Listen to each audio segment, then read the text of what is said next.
Hello everyone, Paul Elam here, starting things off with a brief announcement. I am now coming to you from a new headquarters at avoiceformen.com. Yes, it's a new parking spot, but the message is the same. I hope you join me there. And now for today's talk, entitled Men, Math, and Marriage. My first and actual only piece of advice when it comes to marriage is simple. Don't. And I do mean never, and yes, that means you. I don't cotton much to psychobabble, so I won't make a hypocrite of myself by putting you through any of it here. Thankfully, it's not necessary anyway, for it isn't relationship dynamics that will get you, it's math, and the numbers are scary.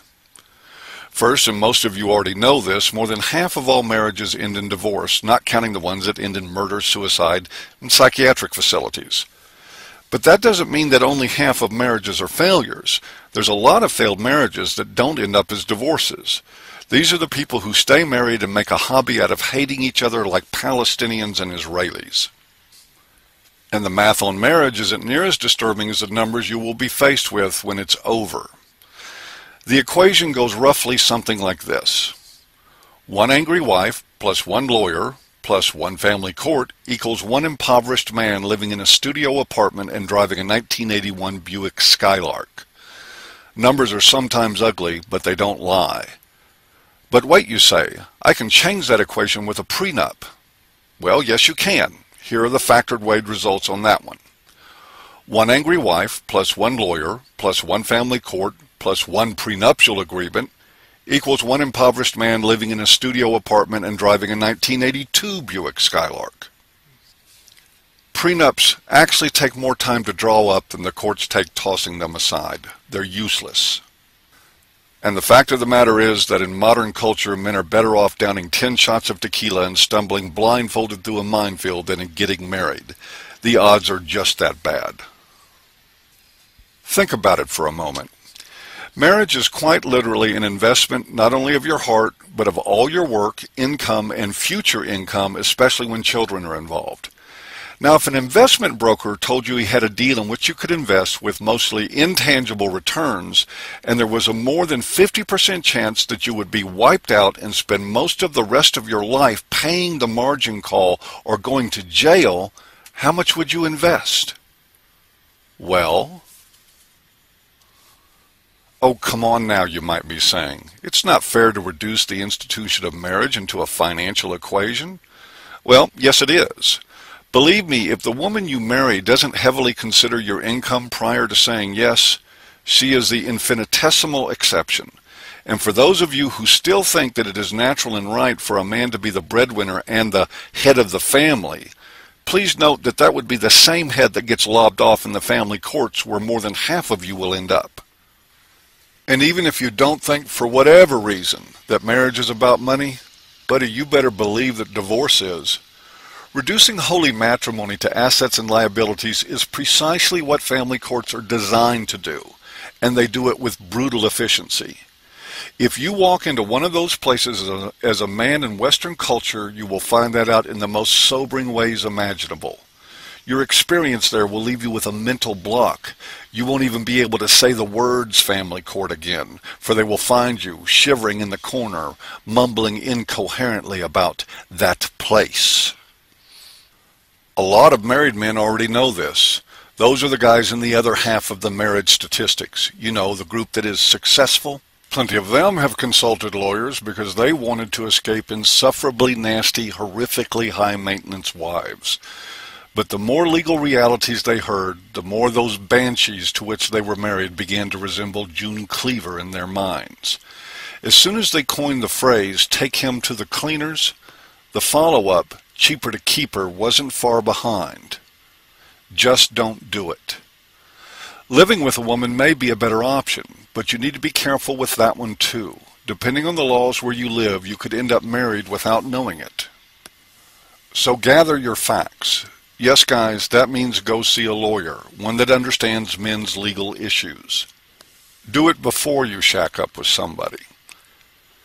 In fact, do it the moment she asks you if she can leave some clothes in your closet.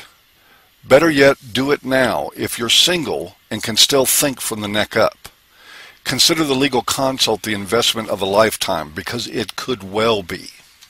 And having children? Sure, just be prepared to have every connection to those children severed when it's over, except of course for the financial connection.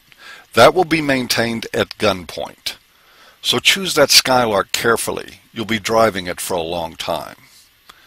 I know that some of you are thinking, oh, that will never happen to me. All I can say is that more than half of you are just deluding yourselves, and the rest of you have no reliable way to know just how lucky you will be. For those who maintain that adolescent sense of invulnerability, such admonitions will fall on deaf ears. Never underestimate the power of denial. I also know that some of you, especially some women that may be listening to this, are saying, hey, wait, not all women are like that.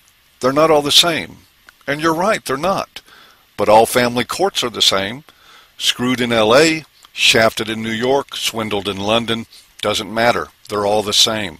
Just don't do it. Now, in the rare case you're not going to listen to me and make your own decisions, and you insist on taking that plunge, I have some suggestions for you on finding a suitable bride that might help with damage control down the road. First, never finance a relationship. Only date women that pay their own way from the start. Admittedly, that reduces somewhat your chances of dating, much less marriage, but there is a sound reason for it. It leaves you with a better, if less common, class of woman.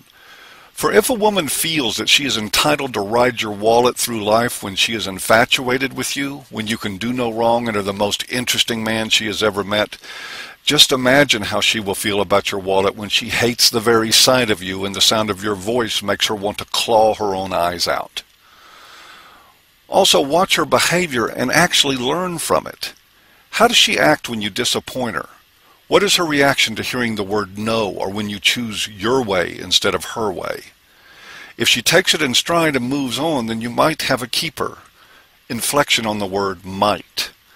However, if she responds to the fact that you went golfing when she didn't want you to by cutting you off in the bedroom for a few days, or by telling you how selfish and immature you are for having any interests that don't revolve around her, what do you imagine she will do when she fully believes that you're the Antichrist and are responsible for every ill in her miserable little life?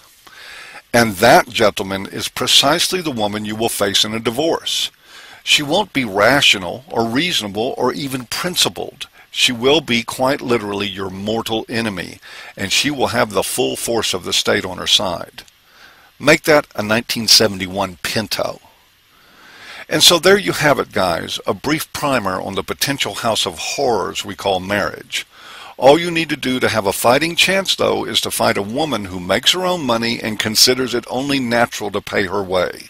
A woman who understands that no one is the center of the universe and that meeting in the middle is the only sane path to a partnership. In other words, just don't do it. And that concludes today's talk. I hope you've enjoyed. And let me now take the opportunity to invite you to 3 different places of interest for men and women interested in supporting the cause of men and boys. First, there's always my site, avoiceformen.com. A free subscription there will get you all of these essays in an interactive newsletter before they ever reach YouTube. Next, there is mensnewsdaily.com, the flagship of the men's rights movement on the internet. Among other things, you can read articles by activists like Glenn Sachs, Mark Rudolph, Bernard Chapin, and yours truly. The podcasts by Amfortas alone are worth a visit. And last, but certainly not least, is antimisandry.com. It's called The Cure for Feminist Indoctrination, and the forum there is the best place on the net to connect with others that are speaking out against the lies of feminism. Remember, our worst enemy is silence.